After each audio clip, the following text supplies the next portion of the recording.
இன்னைக்கு ஆதார் கார்டில் நமக்கு இருக்க முக்கியமான பிரச்சனை பேர், date of birth, mobile number இந்த மாதிரி விஷயங்கள்லாம் சேஞ்ச் பண்ணுறது. ஸோ இப்போ மொபைல் நம்பர்லாம் பார்த்தீங்கன்னா பேங்க்கோட கொடுத்துருப்போம், அல்லது கவர்மெண்ட் ஸ்கீம் இருக்குது அப்படின்னா அதுக்கு கொடுத்துருப்போம், அதுக்கு தான் ஓடிபி வரும். அதேமாதிரி பேன் கார்டு இருக்குது அப்படின்னா அதுக்கு எல்லாமே நம்ம லிங்க் பண்ணி வச்சிருப்போம். ஸோ மொபைல் நம்பரை நம்ம அப்பப்போ சேஞ்ச் பண்ணும்போது அங்கேயும் போய் சேஞ்ச் பண்ணுற மாதிரி இருக்கும். அது போக இப்போ பேர் வந்து ஆதார் கார்டில் எப்படி இருக்கோ அதே மாதிரி தான் பேன் கார்ட்லேயும் இருக்கணும்னு சொல்லுவாங்க. இனிஷியல் அந்த மாதிரி விஷயங்கள்லாம் சேஞ்ச் ஆயிருந்தது அப்படின்னா நிறைய விஷயங்கள் மிஸ்மேட்ச் ஆகிறதுக்கு வாய்ப்பு இருக்குது. அதனால் கண்டிப்பாக சேஞ்ச் பண்ணணும் அப்படின்னு சொல்லுவாங்க. சரி, நம்ம டோக்கன் வாங்கிட்டு ஆதார் சேவை மையத்தில் போய் சேஞ்ச் பண்ணலாம் அப்படின்னு சொல்லி பார்த்தாலுமே அதை சேஞ்ச் பண்ணுறதுக்கு இத்தனை தடவை தான் மாற்றணும், இதுக்கு மேலே மாற்ற முடியாது அப்படின்னு சொல்லி ஒரு லிமிட் இருக்கும். இப்போ பேர் எடுத்துக்கிட்டோம் அப்படின்னா 2 தடவைக்கு மேலே மாற்ற முடியாது. டேட் ஆஃப் பர்த், ஜெண்டர் இது எல்லாமே 1 தடவைக்கு மேலே மாற்ற முடியாது.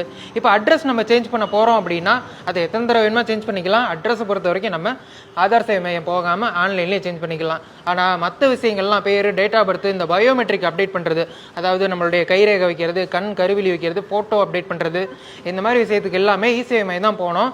ஆனால் இனிமேட்டுக்கு இந்த டேட் ஆஃப் பர்த், பேர் இந்த மாதிரி விஷயங்கள்லாம் மாற்றுறதுக்கு இசேவை மையம் போக தேவையில்லை. நம்ம மொபைல்லே சேஞ்ச் பண்ணிக்கலாம் ஆதார் ஆப்பில். இப்போது இந்த ஆப்னால என்ன பெனிஃபிட் அப்படின்னா நம்ம வீட்டில் இருந்தே மாற்றிக்கலாம். அது மட்டும் இல்லாமல் ஏதாச்சும் நம்ம சேஞ்ச் பண்ணுறோம், இப்போ ஒரு அட்ரஸ் சேஞ்ச் பண்ணுறோம் அப்படின்னா நம்ம என்ன சேஞ்சஸோ அதை மட்டும் கொடுத்தா போதும். இப்போ நம்ம ஆதார் சேவை மையத்திலலாம் போயிட்டு அட்ரஸ் சேஞ்ச் பண்ணுறதுக்காக நம்ம ப்ரூஃப் கொடுப்போம் இல்லையா, இப்போ டிரைவிங் லைசன்ஸோ அல்லது நம்மளுடைய ஏபி பில்லோ இந்த மாதிரி விஷயங்கள்லாம் கொடுப்போம்.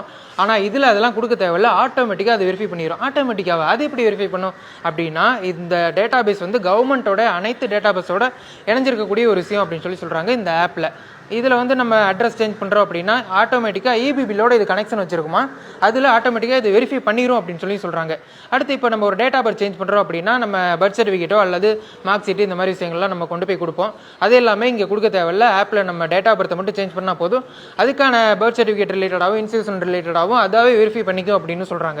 இந்த ஆப் மூலமாக name, data birth, mobile number, address இந்த மாதிரி விஷயங்கள்லாம் சேஞ்ச் பண்ணிக்கலாம். ஆனால் பயோமெட்ரிக் இந்த மாதிரி விஷயங்களை சேஞ்ச் பண்ணுறதுக்கு மட்டும் நம்ம ஆதார் சேவை மையம் போகிற மாதிரி இருக்கும். ஏன் அப்படின்னா அதுக்கான எக்யூப்மெண்ட்ஸ்லாம் நம்மள்ட்ட இருக்காது, அங்கே தானே இருக்கும், அதனாலே கூட இருக்கலாம். அப்புறம் இந்த ஆப் வந்து ஏஐ டெக்னாலஜி ஃபேஸ் ஆத்தென்டிகேஷன் மூலமாக வேலை செய்யும் அப்படின்னு சொல்கிறாங்க. அதாவது இந்த ஆப்பை லாகின் பண்ணுறதுக்குலாம் நம்ம பாஸ்வேர்டு, ஓடிபி இந்த மாதிரி விஷயங்கள்லாம் தேவையில்லையா, ஃபேஸ் டெக்னாலஜி மூலமாக ஃபேஸை காட்டினோம்னாலே இது லாகின் ஆயிரும், அந்த அளவுக்கு சேஃபாக இருக்கும் அப்படின்னு சொல்கிறாங்க. இந்த ஆப் வந்து UIDAI இன்னும் 90 நாளுக்குள்ளே நடைமுறைக்கு வந்துடும் அப்படின்னு சொல்லிட்டாங்க. ஸோ இந்த மாதிரி விஷயங்கள்லாம் நீ சேஞ்ச் பண்ணுறதுக்கு நம்ம ஆதார் சேவை மையம் போக தேவையில்ல, வீட்டில் இருந்தே பண்ணிக்கலாம். சரி, இந்த ஆப் வரட்டும், அதெல்லாம் அத்த விஷயம். இப்போது என்னோட ஆதார் கார்டே எடுத்துக்கோங்க. என்னோட இதில் ஃபஸ்ட்டு வந்து டேட் ஆஃப் பர்த் அப்படிங்கிறது தப்பாக தான் இருந்தது. அதுக்கப்புறமா நான் அதை சேஞ்ச் பண்ணணும் அப்படின்னு சொல்லி போய் எழுதி கொடுத்தேன். சேஞ்சும் இப்போ ஆகி வந்தது, அதுலேயும் தப்பாக தான் கொடுத்துட்டாங்க. இப்போ நான் போய் அதை மாற்ற முடியுமான்னு கேட்டால் முடியாது. ஏன்னா டேட் ஆஃப் பர்த் 1 தடவைக்கு மேலே சேஞ்ச் பண்ண முடியாது, பேராக இருந்ததுன்னா 2 தடவைக்கு மேலே சேஞ்ச் பண்ண முடியாது அப்படின்னு சொல்லி லிமிட் வச்சுருக்காங்க. இப்போ இந்த லிமிட்லாம் நம்ம கிராஸ் பண்ணிட்டோம் அப்படின்னா அதை சேஞ்ச் பண்ணுறதுக்கு வழி இருக்கா அப்படின்னா வழி இருக்குது. அதுக்கு முன்னாடி நான் அந்த ஆதார் நீக்க சர்டிஃபிகேட் அப்படின்னு சொல்லி ஒரு சர்டிஃபிகேட் சொன்னேன் இல்லையா, அது என்ன அப்படின்னா இப்போ நம்ம எல்லாருக்குமே 12 டிஜிட்டில் இண்டிவிஜுவலாக ஆதார் நம்பர் அப்படின்னு சொல்லி ஒதுக்கியிருப்பாங்க.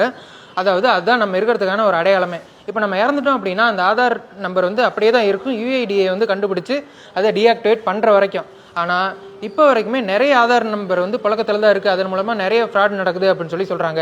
அதனால் இனிமேட்டுக்கு இறந்தவங்களோட ஆதார் நம்பரை நீக்கம் பண்ணுறதுக்கான ஆப்ஷன் வந்து மை ஆதார் போர்ட்டலில் வந்து UIDAI புதுசாக கொண்டு வந்திருக்கிறாங்களாம். ஸோ அந்த ஆப்ஷனில் இறந்தவங்களோட ஃபேமிலியில் இருக்கவங்க அந்த இறந்தவங்களுடைய Aadhaar number, death register number, அவங்களுடைய டெமோகிராஃபிக் டீட்டெயில்ஸு இந்த மாதிரி விஷயங்கள்லாம் கொடுத்து ஆதார் நீக்கத்துக்கு பதிவு பண்ணணும் அப்படின்னு சொல்கிறாங்க. அதை வந்து UIDAI வெரிஃபை பண்ணி பார்த்துட்டு அந்த ஆதாரை நீக்கம் பண்ணிடுவாங்களாம். இந்த நீக்கம் பண்ணுறதுக்கான சர்டிஃபிகேட் அப்படின்னு சொல்லி ஒன்று கொடுப்பாங்களோ என்னமோ, இதை வந்து நம்ம சொத்து ரிலேட்டடான விஷயங்களுக்கும் அடுத்தடுத்து வாரிசு சர்டிஃபிகேட் வாங்குறதுக்கும் இது கட்டாயமாக்கப்படலாம் அப்படின்னு சொல்கிறாங்க. சரி, இதை பற்றி நம்ம மக்களுக்கு தெரியப்படுத்தலாம் அப்படின்னு சொல்லிட்டு பார்க்கும்போது அந்த ஆதார் நீக்கத்துக்கான ஆப்ஷன் வந்து இருந்தது. அதுக்கப்புறமேட்டுக்கு போய் பார்த்தோம், கண்டென்ட்லாம் எடுத்துட்டோம், நம்மளுக்கு தெரியப்படுத்தலாம் அப்படின்னு சொல்லி பார்த்து இப்போ வெரிஃபை பண்ணும்போது அந்த ஆப்ஷனை காணோம். ஆனால் நியூஸில் எல்லாமே இந்த ஆதார் நீக்க சர்டிஃபிகேட் வந்து கட்டாயமாக்கப்படலாம் அப்படின்னு சொல்கிறாங்க. ஒருவேளை ஃபியூச்சரில் இந்த மாதிரி விஷயங்கள் மாற்றங்கள் வந்தாலுமே அப்பப்போ உங்களுக்கு தெரியப்படுத்துகிறோம். சரி, இந்த ஆதார் வந்து UIDAI தான் கண்டுபிடிச்சி டீஆக்டிவேட் பண்ணோம், ஃபேமிலியில் இருக்கவங்களே எதுக்கு கொடுக்கணும் அப்படின்னு கேட்டால் 2010 வந்து ஆதார் கார்டு வந்தது. அதுக்கப்புறமா கிட்டத்தட்ட 16 கோடி பேர் வந்து இறந்துட்டாங்களாம். ஆனால் ஆதார் நீக்கம் பண்ணது வந்து UIDAI கண்டுபிடிச்சி நீக்கம் பண்ணது வந்து 1,16,00,000 பேருக்கு தான் நீக்கம் பண்ணியிருக்காங்க. இன்னும் நிறைய ஆதார் கார்டு புழக்கத்தில் தான் இருக்குது. அதன் மூலயமா நிறைய ஃப்ராட் வேலையெல்லாம் நடக்குது அப்படின்னு சொல்கிறாங்க. இப்போ பீகார்லேயே பார்த்தீங்கன்னா ஓட்டர் வெரிஃபிகேஷனில் வந்து இந்த ஃபேக் ஆதார்ஸ்லாம் அதிகமாக இருக்குது அப்படின்னு சொல்லி ஆதார்லாம் ஒரு ஆவணமாக எடுத்துக்க முடியாது அப்படின்னு சொல்லி பீகார்லேயே சொன்னாங்க. ஸோ ஆதாரில் வந்து அதை சேஞ்ச் பண்ணி இதை சேஞ்ச் பண்ணு அப்படின்னு சொல்கிறாங்க. குழந்தைங்களுக்கே பால் ஆதார் கார்டு அப்படின்னு சொல்லி இப்போ பிறந்த குழந்தைங்களுக்கே எடுக்கலாம் அப்படின்னு சொல்கிறாங்க. ஆனால் இந்த ஆதாரம் முக்கியமான ஆவணமெல்லாம் எடுத்துக்க முடியாது. ஏன், குடியுரிமை சான்றாவே எடுத்துக்க முடியாது, அது ஒரு அடையாளம் மட்டும்தான் அப்படின்னு சொல்லியிருக்காங்க. இப்படி இருக்கும்போது ஆதார் கார்டை கரெக்ஷன் பண்ணணும், அப்டேட் பண்ணணும் அப்படின்னு சொல்லி ஒவ்வொரு நாளும் ஒவ்வொரு விஷயம் சொல்லிகிட்டே தான் இருக்கிறாங்க. ஸோ இதெல்லாம் கூட பரவாயில்ல, ஆதார் கார்டில் ஃபோட்டோ சரியில்லை, கைரேகை எழ மாட்டேங்குது அப்படின்னு சொல்லி நிறைய பேருக்கு நிறைய நலத்திட்டங்கள் கிடைக்கிறதுலையும் சிக்கல் இருந்துகிட்டே தான் இருக்குது. இன்னும் என்னென்ன அப்டேட்லாம் வரப்போகுதோ தெரியல. ஆனால் எந்த ஒரு அப்டேட் வந்தாலுமே அதை உங்களுக்கு தெரியப்படுத்துறதுக்கு நான் இருக்கேன். நம்மளுடைய நாட்டு நடப்பு சேனல் இருக்கு. சரி, அதெல்லாம் இருக்கட்டும். இப்போ அந்த ஆதார் கார்டில் வந்து சேஞ்சஸ் பண்ணுறதுக்கு ஒரு லிமிட் இருக்கு. அந்த லிமிட்டை தாண்டி போயிடுச்சு பண்ணாலுமே நம்மளால சேஞ்ச் பண்ண முடியும் அப்படின்னு சொல்லி சொன்னேன் இல்லையா? அதுக்கு டோல் ஃப்ரீ நம்பர் இருக்கு 1947 அப்படின்னு சொல்லி. அதுக்கு நான் கால் பண்ணி கேட்கும்போது நீங்கள் மறுபடியும் போயிட்டு ஆதார் சேவை மையத்தில் சேஞ்ச் பண்ணுங்க, அது எப்படியுமே லிமிட் தாண்டி போயிடுச்சு அப்படின்னு சொல்லி ரிஜெக்ட் பண்ணும். அந்த மாதிரி ரிஜெக்ட் பண்ணதுக்கப்புறமா 1947க்கு நீங்கள் கால் பண்ணி கம்ப்ளைண்ட் பண்ணீங்க அப்படின்னா நாங்கள் கம்ப்ளைண்ட் ரெஜிஸ்டர் பண்ணிக்குவோம். அதுக்கப்புறமா நீங்கள் செல்ஃப் டிக்ளரேஷன் ஃபார்ம் அப்படின்னு சொல்லி ஒன்று இருக்கும் ஆதார் சேவை மையத்திலேயே, அதை நீங்கள் போய் எழுதி கொடுத்து சேஞ்ச் பண்ணிக்கலாம் அப்படின்னு சொல்லி சொன்னாங்க. ஸோ உங்களுக்கும் ஆதார் சம்மந்தமாக எந்த ஒரு டவுட் இருந்தாலுமே 1947 அப்படிங்கிற நம்பர் கால் பண்ணி கேட்டிங்கன்னாவே போதும், அவங்களே அதுக்கான சொல்யூஷன் கொடுக்குறாங்க. ஸோ அவ்வளோதாங்க, ஆதார் ரிலேட்டடாக இந்த அப்டேட்லாம் வந்தது உங்களுக்கு தெரியப்படுத்தணும் அப்படின்னு சொல்லி நான் நினச்சேன், தெரியப்படுத்திட்டேன். இதேமாரி ஆதார் சம்மந்தமாக வேறு எந்த பிரச்சனை இருந்தாலுமே அதை கமெண்ட்டில் சொல்லுங்கள். அதை பற்றின வீடியோ நெக்ஸ்ட் நான் கொடுக்குறேன். தேங்க்யூ.